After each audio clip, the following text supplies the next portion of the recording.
So, Chris, welcome back. Yeah, out of basically nowhere. Yeah.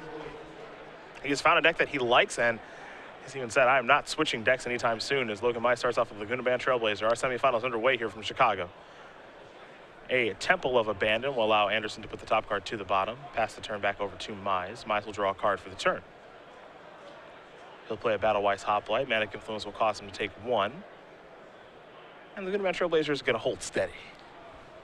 I don't mind an attack here. The cost is pretty low. Yeah. Teach him a lesson. Yeah, just let him know what your range is. I do hope that at some point someone does that funny attack and then the opponent plays a Plains and Swift Reckonings it. Yeah. That's what needs to happen. I think you're so funny. Elvish Mystic to draw. There's another Temple here for Chris. Take a look at that top card.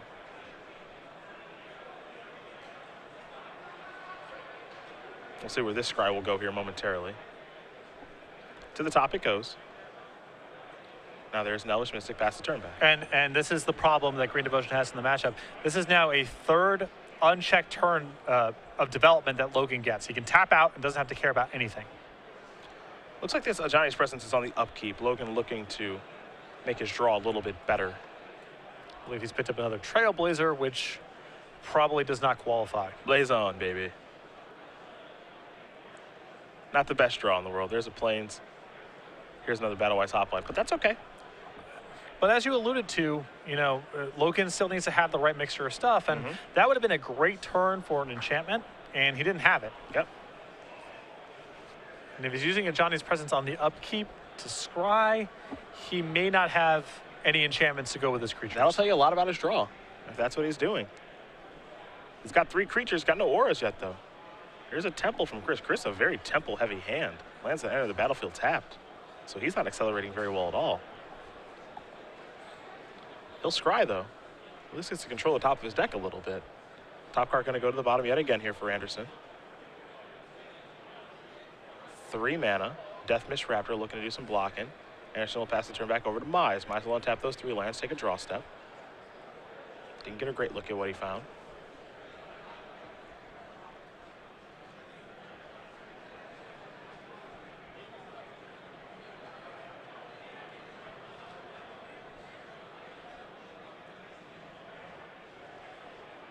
There is an aura. Scope of Ordeal of Heliod. This will give Mize a +1/+1 counter to his Battle-Wise Hoplite, allow him to scry. He wants to leave that card on top. Never a great feeling if you're on the other side of the table. Mize is going to come into the red zone. Battle-Wise Hoplite will get another counter. This also allow Mize to gain some life. Andersen's going to have to decide how he wants to block with this Death Mist Raptor, assuming that he does. There's a 5/5 Battle-Wise Hoplite coming. There's a 2/2 as well. He's going to block the big one. Mize is going to take 1 to cast something. It'll be God's Willing, which will allow Mize to scry twice, but I don't think he has any interest in scrying at all since he left that card on top a little while ago. And this is another spot where Logan has a lot of bad draws and a couple very powerful ones. So if he left on top, probably looking at Ordeal of Thassa, Aqueous Form, or something similar.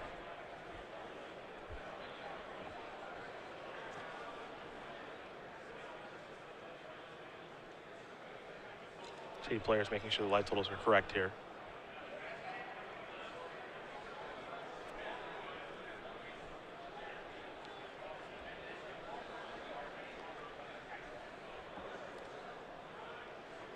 $14, a significant total here for Chris, because if Logan has an Aqueous Form to put on the large Battle-Wise Hoplite, that gets us to 7 power, 2-turn clock. There's Xenagos. It's pretty late to this party.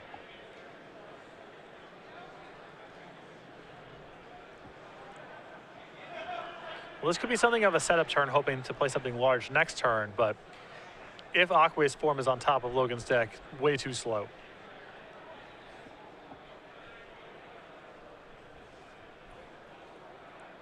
Even Dragon Lord Tarka is not going to deal enough damage. Not now. Aqueous Form is lights out. That's why Logan plays so many, too. Plays 4 copies of the card. Yeah, his numbers are very decisive. We see some one-ofs hanging out in a lot of these these heroic lists, and he wants 4. Aqueous Form right on top of the deck. He knew what he was drawing. Now he's attacking. He's scrying again. Top card's going to go to the bottom. In for 7 this turn, in for 7 next turn. Play like Laguna Band Trailblazer with a little flourish. Yeah. When you have lethal on board, there's no shame in playing the second one. Not at all. If the game was close, I think you'd hold it back. Take that one with you. Yeah. Don't want to show Chris too much. Right. Chris just never got off to a very fast start this game. All those lands entering the battlefield tap certainly had an effect. Logan's draw was not explosive either. And No. I think if there's no Aqueous form on top of his deck, Chris might be able to overtake it with not even anything that spectacular from here, but this is just a little bit too fast. A little bit too fast, or Chris a little bit too slow. One of the two. Logan sitting pretty at 26, no cards in hand, everything on the table. And a lethal Battle-Wise Hoplite attacking next turn. Chris is going to see if he can somehow work his way out of this situation.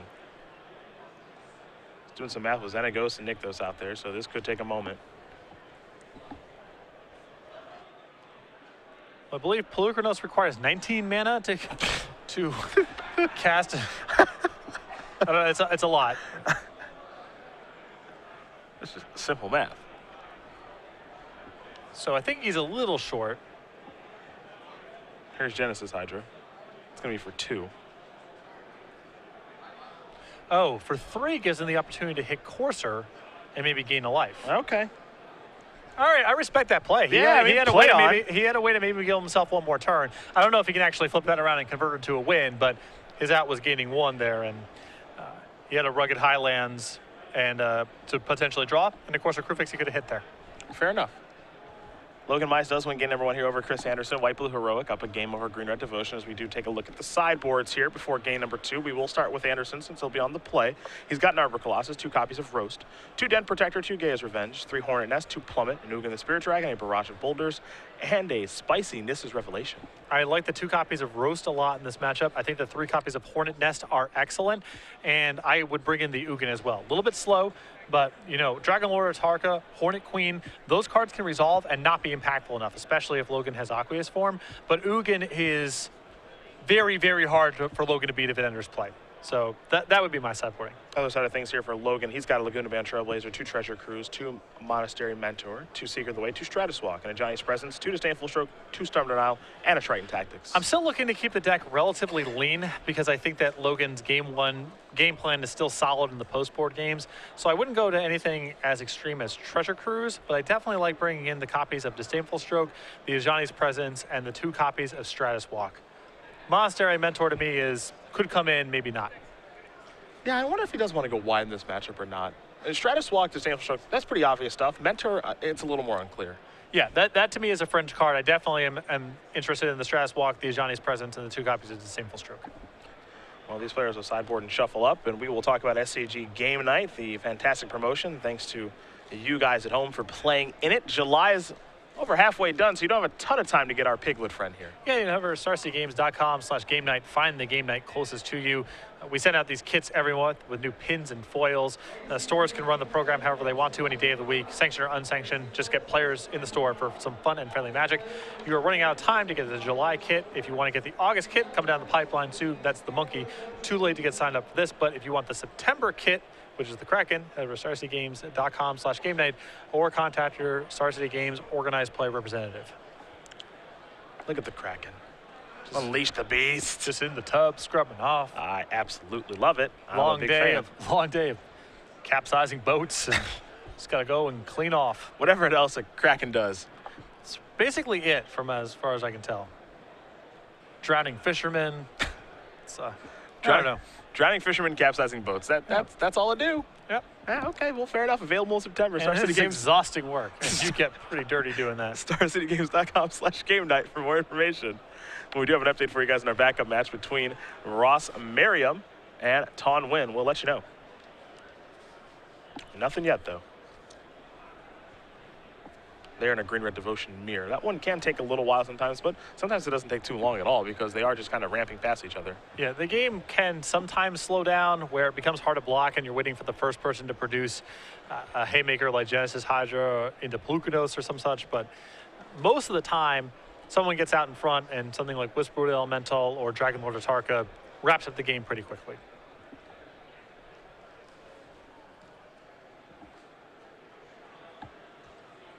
Chris Andersen, number 30 on our Season 3 leaderboard. Logan Mize, number 11. Logan did play in our Players' Championship last year. Chris could be well on his way to qualifying this year. He keeps putting up performances like this. He has been dominant over the past couple of tournaments. Yeah, 3 top 8s in a row is pretty impressive. All with the same deck. Can't forget he top 8 our Season 1 Invitational this year as well with Green-White Devotion back when that was a pretty big deal. It's been a really, really nice year for Chris. Seen him a lot on the Open Series. Expect to see him some more, too. Don't know if he'll be in Richmond next weekend. And Chris has taken some extended breaks from Magic over the last couple of years, too. Focus on school or just feeling burned out. But his results have been very good when he's playing consistently. Yeah.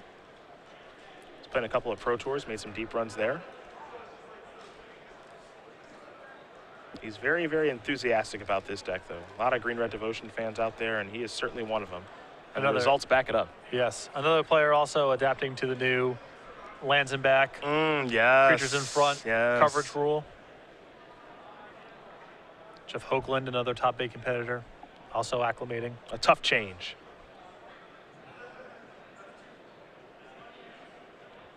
We still haven't covered Adrian Sullivan on camera since the change. That's going to be a shock to the system the first time we see that. Yeah, for him and everyone else, but for him mostly. He claims he's fine with it. That he's played that way all the time. Or used to, at least.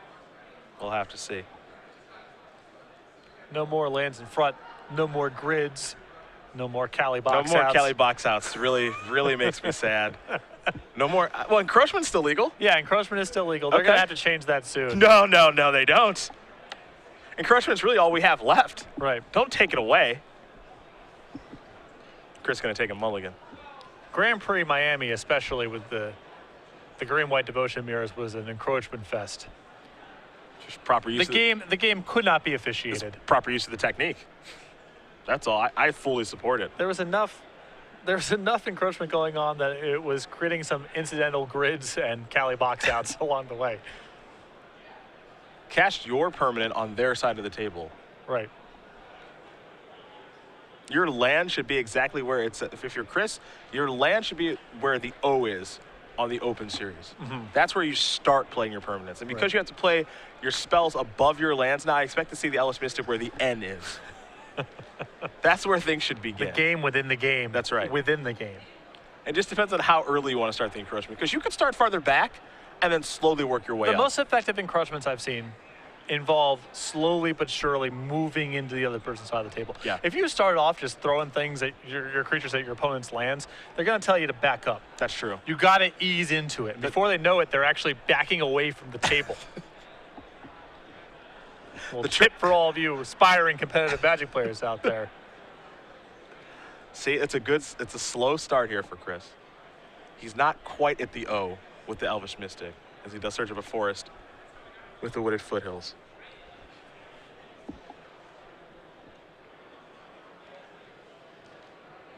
We'll see how Mize wants to start things off here. Chris with his best start, obviously, with Elvish Mystic. Basic planes here for Logan. Looks like he'll just pass the turn back. No favorite Hoplite, no Laguna Band Trailblazer. Roast the draw here for Andersen. Sylvan Caryatid pass the turn back. No second land. Looks like he'll be casting his mana this game. Mize will play a Hero of Eros. He's down to 19. Search up an island with that Flooded Strand. Tie game right now. Andersen with a Hornet Nest. Andersen casting Hornet Nest this turn instead of Roast. Somewhat of a risky play here, as it may give Logan the opportunity to get Aqueous Form with protection on his hero, and then Chris does not have a lot of outs. Well, there's Aqueous Form. Here's Mana Confluence. There's Ordeal of Thassa. You called this one. Here come the beatdowns. Here comes the card draw. Well, it still only puts it to 5-5. Yeah. Roast could still be good, but if Logan has any one of a number of cards, Chris does not have much of an answer to this. Yeah. There's a Defiant Strike. For me, needlessly risky. I don't know. I'm sympathetic to Chris's deck is not very good against Aqueous Form regardless, and if he has no pressure in play, Logan's going to find another creature. I'm not sure if he's supposed to roast or play Hornet Nest, but I understand the logic of not roasting because Aqueous Form is going to be hard for him to beat regardless. I would, if I'm not going to deploy roast that turn, I'd rather deploy a Mana Accelerate. That I'm on board with, yeah. Because I have Xenagos in my hand. My thought process here is that Hornet Nest on the surface seems like a really good card against Heroic, but if you take a look at Logan's build, he has 4 Aqueous Form and 2 copies of Stratus Walk. It's just not really going to work very often. I agree with you that I would have preferred for Chris to play either a Mana Accelerator or Roast over Hornet Nest that turn. Get your shop set up, you can take a couple hits there, and then you have Hornet Nest. Now, if you want to roast a Hornet Nest, we can have a conversation. Well, now it doesn't matter because he can't get Aqueous Form off the table. And yeah, so I actually think roasting Hornet Nest is in the conversation now. Oh, just to try to race back? Yeah. Sure.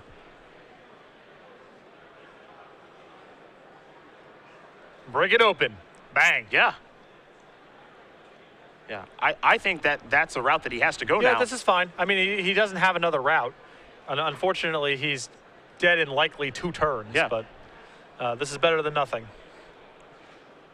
Now, if he can somehow make it 3 turns, if Logan's draw kind of falls apart a little bit, that's ideal for him. I find it to be unlikely. But, you know, next turn he can play Xenagos and really generate an advantage. He's actually going to be plus mana on Xenagos if he casts it.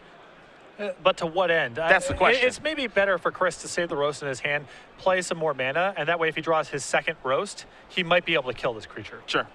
Because I think the way things stand right now, if Logan has anything to target the hero with, it's a 2-turn clock and there's nothing for Chris to do next turn. Yep. Remember, deck lists are public, so Logan knows the Aqueous Form is good. It really couldn't be better. Might as well start by playing a Temple. Take a look at that top card. To the bottom it goes. There's another Aqueous Form. It's a 2-turn clock. Yeah, now we're in 2-turn territory. Yeah. Coming on in, gets to scry twice. To the bottom. Take a look at this one. To the bottom. That's the turn back. Andersen's going to draw. We know he's got Xenagos in hand. Just don't know how much he can actually really do with it.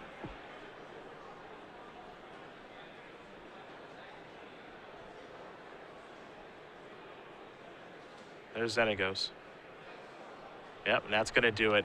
Logan Mize is going to win this match here over Chris Andersen. 2-0. White Blue Heroic will take care of Green Red Devotion rather quickly. A pretty good matchup there for Mize. And you know what? He's going to be playing against in the finals because there's a mirror taking place in the semis right now. Yeah, very good bracket here for Logan. You can see why the matchup is so solid, especially with his build. 4 main deck copies of Aqueous Form. So powerful against Green Devotion. And a very challenging card for Chris to beat. And both times it showed up for Logan in game 1 and in game 2, it felt like that was a wrap. Well, we've just been informed right now that Ross Merriam and Ton Wynn are still in game number 1. So as we